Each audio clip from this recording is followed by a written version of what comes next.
the Mind Flayer from Stranger Things. Stranger Things itself. You have to have at least heard about it, or at least seen it, if you have Netflix. If not, you've heard about it from your friends, whatever. Yeah. It's very popular. And people have come to... If you're here on this video, you're one of the people who have, like me, who have come to question, what is the Mind Flayer? What seems to be the main antagonist of this entire series? Sure, there are those government guys in lab coats and so on, and the occasional douchebag around in the neighborhood. But this thing, we all know it's huge. Not just geographically, but it's possibly a threat to all of humanity. And if you've seen the series, you know I'm not exaggerating. The Mind Flayer, as described, we don't really have an exact name for it. However, that's the name given by Will's group of mischiefs, let's say. But we have to question, what is this thing really? But in order to do that, we have to give some background on a few things.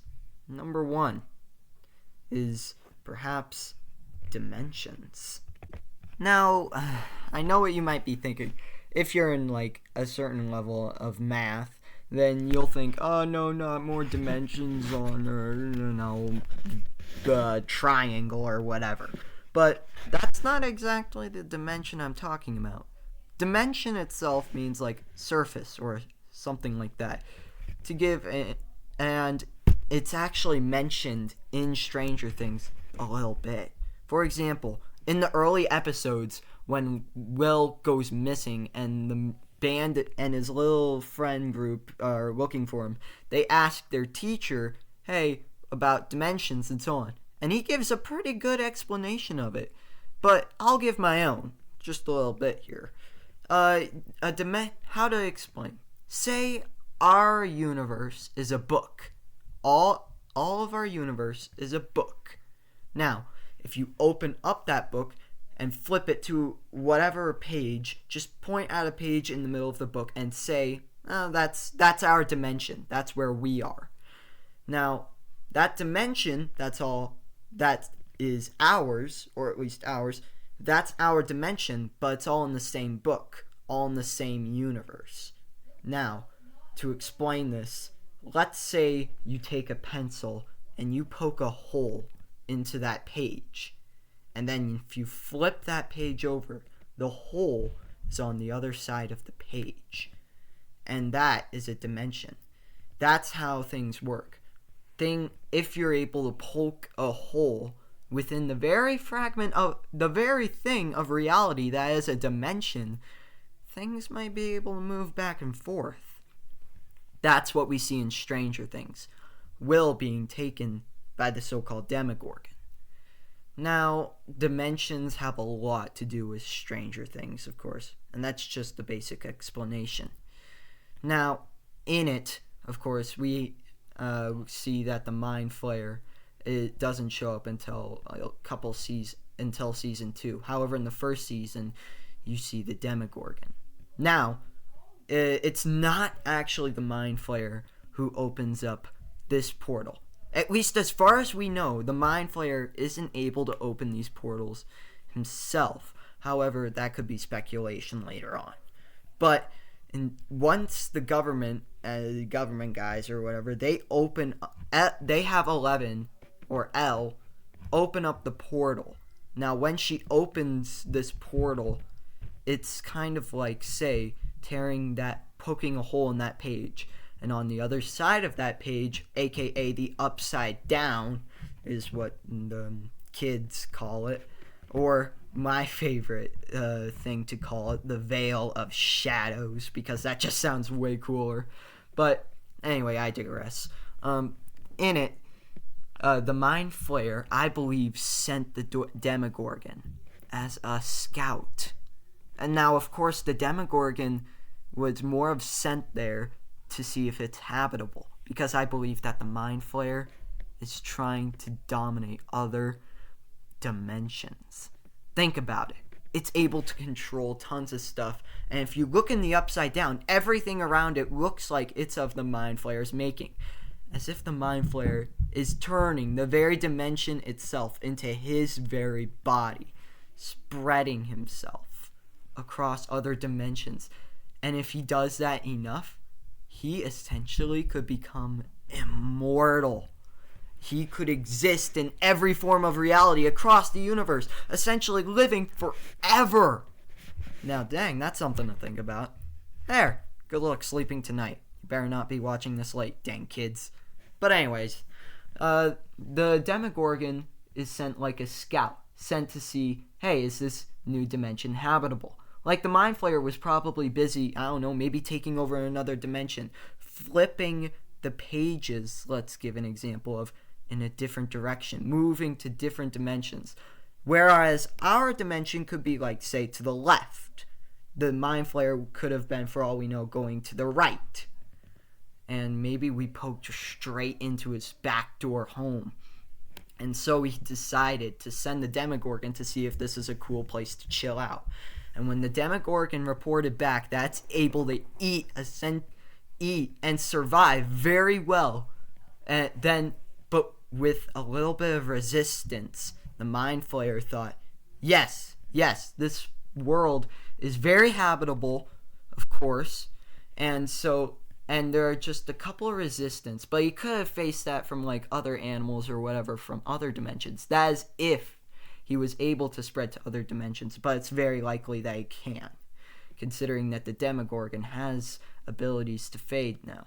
Now, I bet what you're wondering is, well, of course the Mind Flayer probably can poke himself through other dimensions. I mean, the Demogorgon is able to. Well, kind of. The way the Demogorgon is doing things is it's kind of fading between our dimension and the Upside Down. Of course, it's all mostly in our dimension since it came straight through the hole from the government guys poking at 11, who then opened up the gate. However, picture it more of as a seagull on water. Now, the seagull can go underwater, but it can't stay down there very long and eventually has to come up to the surface. In order to give a better example, you know how I described the every dimension is like a page in the book? Now imagine that book is that single page is extremely thick. No, don't think of it that way. I mean like very dense. Okay, so this book, he is able to dive into the page a little bit, but eventually he has to pop back up, kind of like how a duck can put itself underwater, but eventually it has to come up to the surface. The Demogorgon hunts in that way. It goes under the water and then it pops back up to whatever prey it can find. Yeesh! A little creepy there, don't you think? Now that ability is, as far as we see, only able to be to the Demogorgon. Demodogs, although don't seem to be. They can only stay on the surface. Now, the Demogorgon hunts in this way by sensing through the shades of reality, of our very reality, through our dimension, smelling blood. It's able to do this stuff by, like, say how a fish can see the ripples on the top of the water. The Demogorgon can do the same way as it dives down out of our very fabric of our dimension and can see us as if, like, invisible. And Will was taken below the water. He wasn't supposed to be, but as far as we know, he probably wasn't the only one. We see Will at the end of the first series, trapped, in a sense. And I think that the Demogorgon took him and was probably going to took others, if not he probably did, and just imprisoned them down there, to harvest them, in a sense. Pretty much like establishing an outpost under the waters, or within our own dimension, just underneath, and eventually just waiting to pop up. Now, if you really think about this, that makes sense. Now, the Demogorgon is, of course, killed, but that doesn't stop the Mind Flayer. He just thinks, oh, just a little bit of resistance. No matter if I just press a little bit harder, maybe I can have this whole dimension for himself. But what he didn't expect was a very sentient race, a very intelligent race that was advancing extremely quickly by bending its very environment around it to serve it. Humanity changes its environment around us to help serve us as an organism. Kind of like how the Mind Flayer is bending dimensions, for all we know, to spread himself. Now, the Demogorgon was killed, and Mind Flayer tries to do a full-pledged invasion. However, eventually, at the end of the series, minus a few people dying, 11 is able to close the gate. Now, I have my own theories and stuff about 11 or L, and whatever context you call her. But if 11 eventually closes it, and I can explain how she's able to close that hole, or how it got bigger. You see, when L opened the gate, the Mind Flayer was able to open it further. If you see, there's no way L probably intended to open that huge gaping doorway that we see in the end of season 2, but rather maybe because we don't see that really in the offices or any of that when we see that through season 2 or season 1. I think the Mind Flayer was probably opening it, further concluding to the theory that he is able to bend dimensions himself. He just didn't come across ours because, like I said earlier, too busy going to the left side of the book, our universe, left pages, left dimensions, or whatever other area. And then eventually when L accidentally opened up a door, the Mind Flayer noticed this.